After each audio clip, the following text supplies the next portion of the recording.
ঢাকার পরেই চট্টগ্রাম এমন একটি গুরুত্বপূর্ণ শহর যেই জায়গায় যদি এই বাণিজ্যিক রাজধানীটিকে আন্দোলনের একটি গুরুত্বপূর্ণ ক্ষেত্র হিসেবে গড়ে না তোলা যেত তাহলে আসলে আন্দোলন সফল হওয়ার যে পথ সেই পথটি এত সহজ হতো না। এজন্য আমরা আমাদের জায়গা থেকে সকলের প্রতি এই কৃতজ্ঞতাটুকু প্রকাশ করি। এখন আমাদের এই মুহূর্তে বাংলাদেশের গুরুত্বপূর্ণ দুইটি অবস্থা প্রয়োজন। এক হচ্ছে স্থিতিশীল অবস্থা বাংলাদেশকে এগিয়ে নিয়ে যাওয়ার জন্য, আরেকটি হচ্ছে আমাদের যে ভাইরা আহত রয়েছেন তাদের চিকিৎসা এবং পুনর্বাসনের কর্মসংস্থানের এই ব্যবস্থাটুকু করা। এখন সমস্যা যেটি হচ্ছে আমাদের এই বাংলাদেশের মানুষদের মধ্যে আসলে আমরা নতুন করে দেখছি নতুন নতুন কিছু বৈশিষ্ট্য দেখা যাচ্ছে।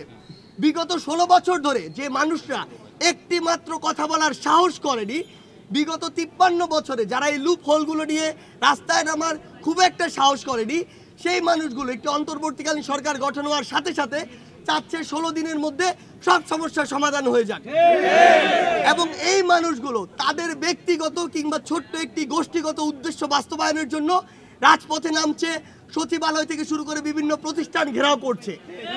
আমরা মনে করি তারা যদি এই ধৈর্যটুকু না ধরে যে এত বড় একটা ক্ষতপূর্ণ রাষ্ট্রের সংশোধনের জন্য যে একটি সময় প্রয়োজন, সেই সময়টুকু না দিয়ে তারা যদি তাদের জায়গা থেকে এই ব্লকেটগুলো বিভিন্ন জায়গায় করে, তার মানে তারা রাষ্ট্রের স্থিতিশীল অবস্থা হওয়ার জন্য যে ফ্লোটি দরকার এই ফ্লোতে বাধা দিচ্ছে এবং তাদের অবশ্যই ভিন্ন কোনো উদ্দেশ্য রয়েছে।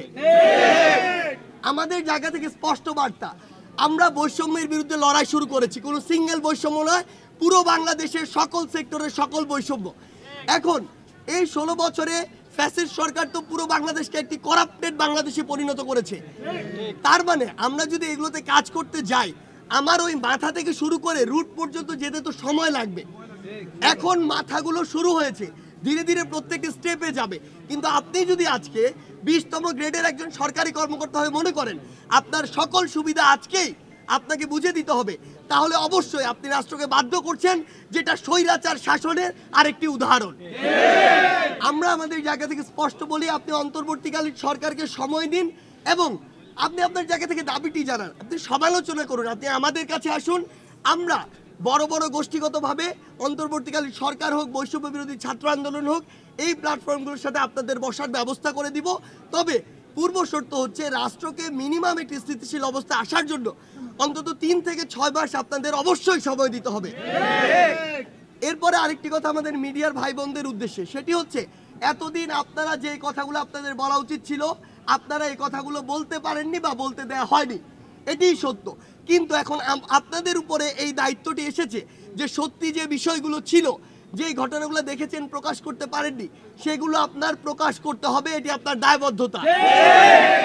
আমরা আমাদের জায়গা থেকে হসপিটালগুলোতে যেটি দেখেছি, অধিকাংশ ডক্টর, সকল নয়, কিছু ডক্টর রয়েছেন যারা আসলে কি উদ্দেশ্যে আসলে এই পেশায় এসেছেন আমরা জানি না, কিন্তু অধিকাংশ ডক্টর তাদের জায়গা থেকে সর্বোচ্চ সেবাটুকু দেওয়ার চেষ্টা করেছেন এবং করছেন।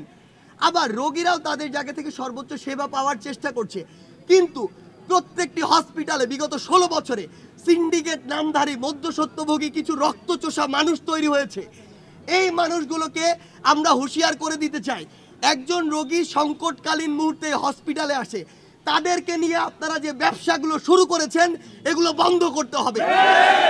আপনারা আপনাদের এই টাকা খাওয়ার, মানুষকে জিম্মি করার যে ব্যবসা, সেই ব্যবসা যদি বন্ধ না করেন তাহলে আপনার সিন্ডিকেট কিভাবে উৎখাত করতে হয় সেটা ছাত্র সমাজ খুব ভালো করে জানে। একটা জিনিস মাথায় ঢুকায় রাখবেন, যেই ছাত্র জনতা ঐক্যবদ্ধ হয়ে 16 বছরের ফ্যাসিস্ট সরকারকে দেশ থেকে হটাতে পারে, আপনাদেরকে এই সিন্ডিকেটকে, মানুষের রক্তচোষা সিন্ডিকেটকে হটাতে তাদের কয়েক মিনিটও লাগবে না। আমরা চাই আমরা সকলে মিলে এই বাংলাদেশকে সুন্দর করে গড়ে তুলব। এই জন্য আপনাদের ন্যূনতম যে মানবিকতা, নৈতিকতা, মানুষের প্রতি দায়বদ্ধতা, এটি কিংবা আপনার যদি ধর্মীয় চেতনা থাকে প্রত্যেকটি ধর্ম বলে মানুষের পাশে দাঁড়াতে, সেই জায়গা থেকে আপনারা মানুষের জন্য কাজ করুন। ব্যক্তি স্বার্থ কিংবা সাময়িক যে অর্থের লোভে আপনি এগুলো করছেন, বিশ্বাস করুন আপনার এই অর্থ থাকে না, থাকবেও না। যে কোনো একদিক দিয়ে আপনি অর্থ নিচ্ছেন, আরেক দিক দিয়ে তার চেয়ে অনেক বেশি অর্থ বের হয়ে যায়। সেই জায়গা থেকে বলছি যে আসুন, সকলের জায়গা থেকে, ব্যক্তিগত জায়গা থেকে যদি আমরা সৎ না হই তাহলে রাষ্ট্রের কাছে অনেক কিছু আশা করে কোনো লাভ নেই।